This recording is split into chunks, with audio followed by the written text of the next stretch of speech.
इस वक्त की बड़ी खबर आपको बता रहे हैं। यूपी में वक्फ बोर्ड की संपत्तियों को लेकर चौंकाने वाला खुलासा हुआ है। 31,000 से ज्यादा संपत्तियों के रजिस्ट्रेशन को सरकार ने रद्द कर दिया है क्योंकि उनके डॉक्यूमेंट्स में गड़बड़ियां पाई गई और साथ ही तकनीकी खामियां भी देखने को मिली है, जिसके बाद मौलाना गैंग पूरी तरह से बौखला गया है और अवैध कब्जों को लेकर सरकार की इस कार्रवाई के बारे में अब हलचल तेज हो गई है। इस मामले में ज्यादा अपडेट के साथ मेरे साथ जुड़ रहे हैं मेरे सहयोगी नीतीश ठाकुर। सर, जो कार्रवाई देखी गई है, 31,000 से ज्यादा रजिस्ट्रेशन रद्द कर दिए गए हैं, तो इससे अब मौलाना गैंग कितना परेशान है और क्यों? मौलाना गैंग तो परेशान होगा ही।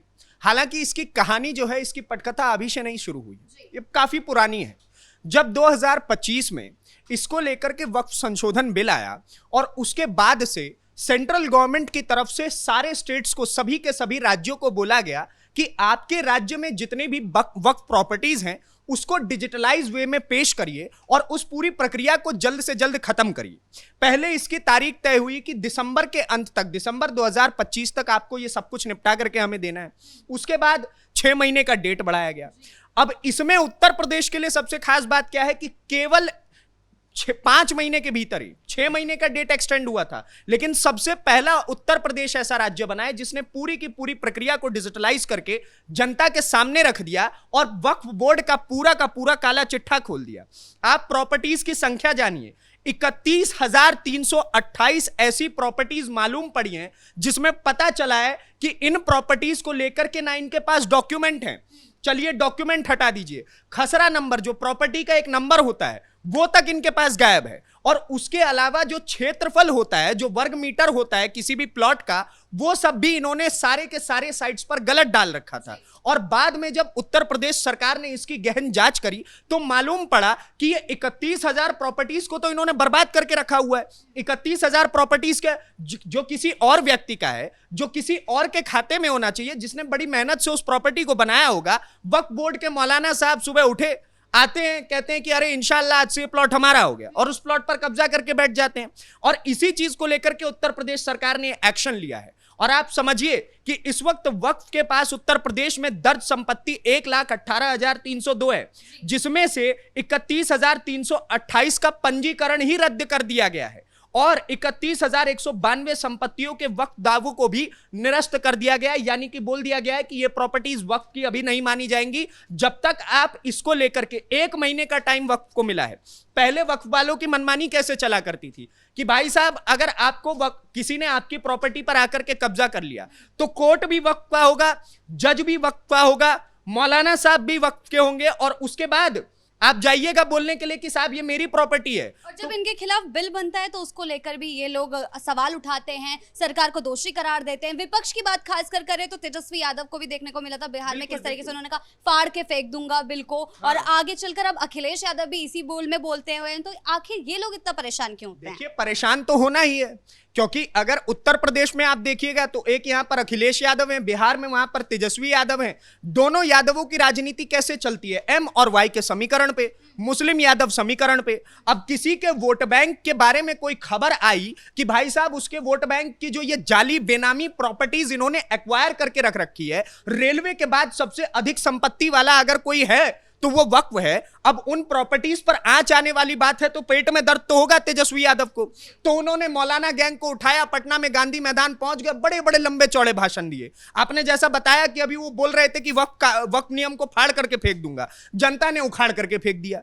उत्तर प्रदेश में अगर आप देखिएगा तो वक्फ को जो डिजिटलाइज वे में उत्तर प्रदेश सरकार ने सामने जनता के पेश करके रख दिया। नो इफ नो बट, आपको कोई समस्या है, देखिए डिजिटल आप पोर्टल है, उस पोर्टल का नाम इन्होंने क्या रखा हुआ है? उम्मीद। और उसका पूरा फुल फॉर्म अगर हम बताएं तो unified Waqf management empowerment efficiency and development properties करके इसका नाम दिया गया, जिससे कि कोई भी जनता इस चीज के संशय में ना रहे कि वक्फ जो प्रॉपर्टी है वो सही है कि गलत है। सर, 31,000 से ज्यादा रजिस्ट्रेशन फर्जी पाए गए हैं, तो आखिर इतने बड़े पैमाने पर जो ये फर्जीवाड़ा किया जा रहा है, अवैध कब्जों को कब्जा किया जा रहा है उन चीजों पर, सरकार तो एक्शन लेगी ही लेगी, लेकिन इन लोगों की बोलती क्यों बंद नहीं हो रही है? ये लोग क्यों इस एक्शन के खिलाफ आवाजें उठा रहे हैं? वही तो अजीबोगरीब बात है ना। एक तो ये मौलाना इतने वोकल पता नहीं कहां से हो जाते हैं, माने मीठा मीठा गप गप कड़वा कड़वा थू थू। अपनी गलती एक्सेप्ट ही नहीं करनी है इन लोगों को। इनको पता है कि इन्होंने जितनी भी जाली प्रॉपर्टीज को एक्वायर किया, कई बार तो ऐसी तस्वीरें आई, तमिलनाडु से एक तस्वीर आई थी जब मंदिर इस्लाम से भी पुराना पाया गया था और इन्होंने कहा कि वो मंदिर भी वक्फ की प्रॉपर्टी है।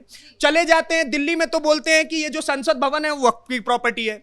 चले जाते हैं राष्ट्रपति भवन को बोलते हैं कि ये वक्फ की प्रॉपर्टी है। मतलब आप समझिए, उनका एक बार तो एक मौलाना का स्टेटमेंट ऐसा भी आया था कि आधी दिल्ली ही वक्फ की प्रॉपर्टी हो गई है। इस प्रकार की बातें ये लोग करते हैं और बाद में जब डिजिटल वे में इनसे हिसाब मांगा जाता है कि भाई साहब कितना प्लॉट तुम्हारा, हिसाब दो, तो पता चलता है कि 31,000 प्लॉट इनके नहीं है। लेकिन अभी तो खबर यह भी आ रही है कि ये मौलाना गैंग उत्तर प्रदेश चुनाव से पहले इस जो बदलाव हुआ है उत्तर प्रदेश में, जो इतना बड़ा एक्शन हुआ है वक्फ को लेकर के, उसको लेकर के ये लोग ग्राउंड पे निकल के एक प्रोटेस्ट मार्च करने वाले हैं, जिससे कि सरकार के खिलाफ चीजें बनाई जा सके। लेकिन ये बात ये भूल रहे हैं कि जमाना डिजिटल है, डिजिटल वे में जनता देख लेगी कि आप कितने गलत और वो कितने सही। और यही कारण है कि इस बार मौलाना गैंग का फंसना बिल्कुल निश्चित बताया जा रहा है। अब आप देख लीजिए, अभी एआईएम का भी बयान आना शुरू हो जाएगा। असदुद्दीन ओवैसी से लेकर के अकबरुद्दीन ओवैसी तक सबके सब छाती पीटना शुरू कर देंगे कि मस्जिदों को टारगेट किया जाता है, मदरसों को टारगेट किया जाता है। अरे भाई, किसी और की जमीन पर, किसी और की जमीन को अगर आप घेर करके, किसी गरीब मजदूर की जमीन को, किसी किसान की जमीन को घेर करके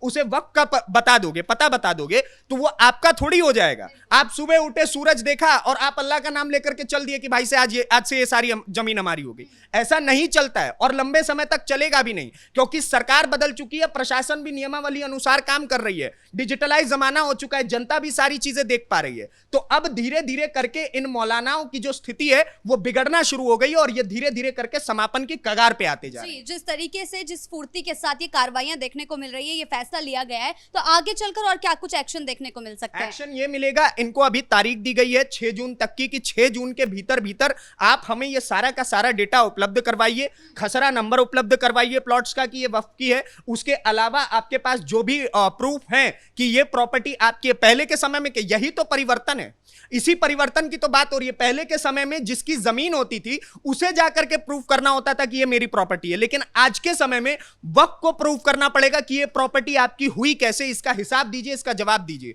6 जून तक की तारीख को निर्धारित किया गया है। 6 जून के भीतर आपको बताना होगा कि ये प्रॉपर्टी आपकी कैसी है, अन्यथा ये प्रॉपर्टीज जिन लोगों ने इसके ऊपर दावे किए होंगे उसके ऊपर प्रॉपर केस चलेगा और ये 31,000 बड़ी बड़ी प्रॉपर्टीज जो हैं वो इनके हाथ से चली जाएगी। अब थोड़ा नंबर मैं आपको बता देता हूं कि वो कौन कौन से इलाके हैं जहां पर बताया गया है कि सबसे ज्यादा वक्फ की प्रॉपर्टीज में धांधली पाई गई है। सबसे नंबर 1 पे आप समझिए कि जो प्रदेश की राजधानी है लखनऊ में ही इन्होंने कब्जा जमा रखा था। उत्तर प्रदेश में योगी आदित्यनाथ की नाक के नीचे ये लोग वक्फ करके बैठे हुए थे, तो उसके ऊपर हंटर चला है।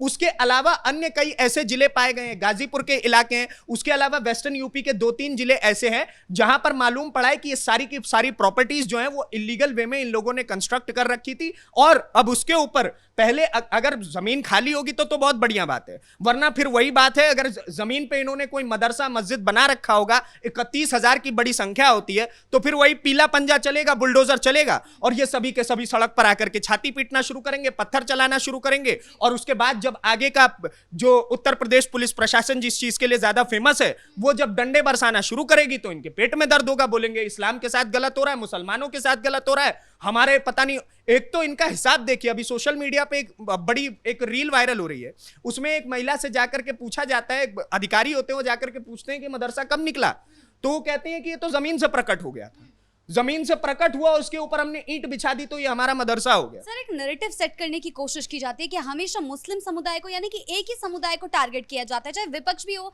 वो भी सरकार पर यही सवाल उठाता है कि हमेशा सरकार एक समुदाय के खिलाफ ही कार्रवाई करती है। तो आखिर इसमें कितनी सच्चाई है? सच्चाई इसमें बिल्कुल भी नहीं है।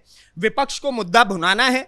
प्रदेश के अंदर इस वक्त सब कुछ अच्छा चल रहा है, सब चंगा सी, तो सबसे ज्यादा समस्या अखिलेश यादव के लिए कि कोई मुद्दा भुना नहीं पाएंगे, तो इसलिए वो कोई भी उल जलूल बात करके अपनी राजनीति को पेश करते हैं जनता के सामने, और जनता इसलिए भी उनको बार बार साइडलाइन करती रहती है। अखिलेश यादव के साथ भी यही समस्या, और उत्तर प्रदेश में बाकी जो अन्य दल बैठे हुए हैं, जो विपक्ष में लगातार योगी आदित्यनाथ की तरफ जिनको केवल उंगली उठाना आता है, उन सबके साथ यही समस्या है। सच्चाई इन बातों में कुछ भी नहीं है, और जिसको सच्चाई देखनी है तो जाइए ना, वेबसाइट बना दी गई है, प्रॉपर पोर्टल बना दिया गया है, जाकर के उसमें नंबर भर दीजिए कि ये खसरा नंबर वक्फ का है, नहीं भरा जाएगा आपसे, क्योंकि प्रूफ ही नहीं है। ये इनके साथ समस्या है। जी, बहुत बहुत धन्यवाद आपका इन तमाम जानकारियों के लिए। तो कुल मिलाकर जिस तरीके से वक्फ की संपत्तियों के रजिस्ट्रेशन को सरकार ने रद्द कर दिया है, अब आगे चलकर अगर सही दस्तावेज सरकार को नहीं दिए गए तो उन पर जो कब्जा किया गया था उसको जल्द से जल्द सरकार हटाएगी, चाहे मौलाना गैंग कितना भी परेशान क्यों ना हो। ब्रेकिंग न्यूज में फिलहाल मेरे साथ इतना ही। कैमरा पर्सन कुणाल के साथ मैं शिवानी रतूड़ी, कैपिटल टीवी, उत्तर प्रदेश।